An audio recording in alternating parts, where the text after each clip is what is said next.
بسم اللہ الرحمن الرحیم۔ السلام علیکم ورحمۃ اللہ وبرکاتہ۔ بسم اللہ کی برکت کا واقعہ۔ کہا جاتا ہے کہ کسی علاقے میں قحط سالی پیدا ہو گئی۔ اس قحط سالی کی لپیٹ میں نہ صرف انسان بلکہ چرند و پرند سب اس کا شکار ہو گئے۔ مویشی مالکان بے حد پریشان تھے۔ اس دوران ایک مسجد کے مولوی نے جمعے کے خطبے میں نہایت یقین کے ساتھ یہ بات بتائی کہ اللہ کا نام لے کر یعنی بسم اللہ پڑھ کر دریا کو حکم دیا جائے تو وہ بھی نافرمانی نہیں کرتا۔ خطبہ سننے والوں میں ایک چرواہا بھی موجود تھا۔ مولوی کی یہ بات اس کے دل میں اتر گئی اور اس بات پر اس کا یقین کامل ہو گیا۔ اس نے واپس آ کر اپنی بکریاں کھولیں اور سیدھا دریا پر چلا گیا۔ اونچی آواز سے بسم اللہ الرحمن الرحیم پڑھا اور دریا کو کہا وہ اپنی بکریاں چروانے کے لیے دوسرے پار جانا چاہتا ہے اور اسے کہا کہ مجھے اپنے اوپر سے گزرنے دے۔ یہ کہہ کر اس نے اپنی بکریوں کو لیا اور دریا پر چلتا ہوا دریا پار کر گیا۔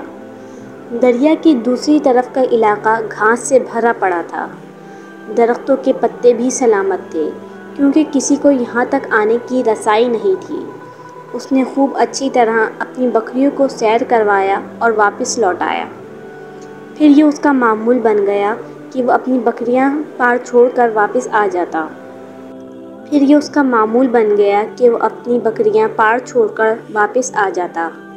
اور شام کو جا کر بکریاں واپس لے آتا۔ اس کی بکریوں کا وزن دوگنا چوگنا ہو گیا۔ لوگ چونک گئے اور اس سے پوچھا کہ وہ اپنی بکریوں کو کیا کھلاتا ہے۔ وہ سیدھا سادھا اور صاف دل نوجوان تھا۔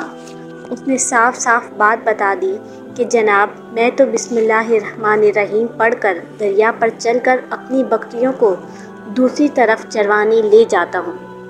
یہ بات سب نے سنی مگر کسی نے اس چرواہے کی بات پر یقین نہیں کیا کیونکہ یہ ناقابل یقین بات تھی۔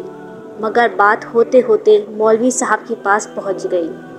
مولوی صاحب نے اس چرواہے کو بلایا اور سارا ماجرا پوچھا۔ اس چرواہے نے مولوی صاحب کو ہی حوالہ بنا لیا کہ مولوی صاحب میں تو آپ کا شکریہ ادا کرنے والا تھا۔ آپ نے جمعے کے خطبے میں جو نسخہ بتایا تھا کہ بسم اللہ کہہ کر دریا کو بھی حکم دو تو وہ بھی انکار نہیں کرتا، تو میں تو بس آپ کے نسخے پر ہی عمل کر رہا ہوں۔ مولوی صاحب حیرت سے اس کے چہرے کو دیکھتے رہے۔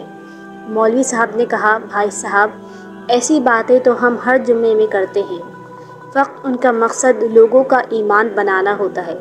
مگر بکریوں والا ڈٹا رہا کہ میں تو بس بسم اللہ کہہ کر پانی پر چلتا ہوں اور بکریوں سمیت پانی پار چلا جاتا ہوں۔ آخرکار مولوی صاحب نے صبح خود یہ تجربہ کرنے کی ٹھانی، جسے دیکھنے چرواہے سمیت پورا علاقہ بھی آ گیا۔ مجمع زیادہ تھا۔ مولوی صاحب نے ایک دو بار سوچا کہ انکار کر دوں کہ کہیں ڈوب نہ جاؤں، مگر وہ جو مولوی صاحب کو کندھے پر اٹھا کر لائے تھے اب بھی جوش و خروش سے اللہ اکبر کے نعرے لگا رہے تھے اور مولوی صاحب کے حق میں تعریفیں کر رہے تھے۔ آخرکار مولوی صاحب نے اپنے ڈر کو دور کرنے کے لیے ایک رسہ منگوایا۔ پہلے اسے ایک درخت کے ساتھ باندھا، پھر اپنی کمر کے ساتھ باندھا، پھر ڈرتے ڈرتے ڈھیلا ڈھالا بسم اللہ پڑھی اور دریا پر چلنا شروع ہو گئے۔ مگر پہلا پاؤں ہی رکھا تھا کہ پانی میں گر گئے۔ مولوی صاحب ڈبکیاں کھانے لگے اور پانی کے بہاؤ میں بہنا شروع ہو گئے۔ لوگوں نے کھینچ کھینچ کر باہر نکالا۔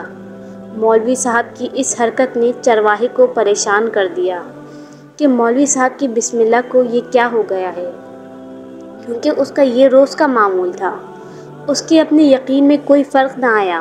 اس نے بسم اللہ کہہ کر بکریوں کو پانی کی طرف اشارہ کیا اور خود ان کے پیچھے چلتا ہوا پار چھوڑ کر واپس بھی آ گیا۔ لوگ اسے ولی اللہ سمجھ رہے تھے اور اس کے حق میں نعرے لگا رہے تھے، مگر وہ سب سے بے نیاز سیدھا سادہ انسان تھا۔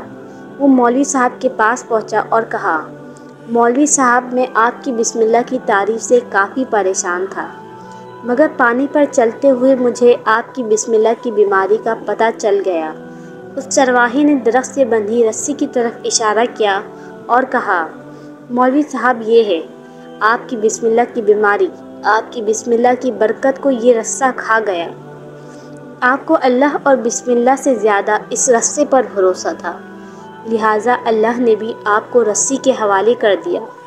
پھر کہنے لگا، مولوی صاحب آپ بھی کمال کرتے ہو، میں نے آپ کے منہ سے سنا اور یقین کر لیا، اور میرے اللہ نے میرے یقین کی لاج رکھ لی، مگر آپ نے اللہ کا کلام سنا مگر یقین نہیں کیا، لہٰذا آپ کو اللہ نے رسوا کر دیا۔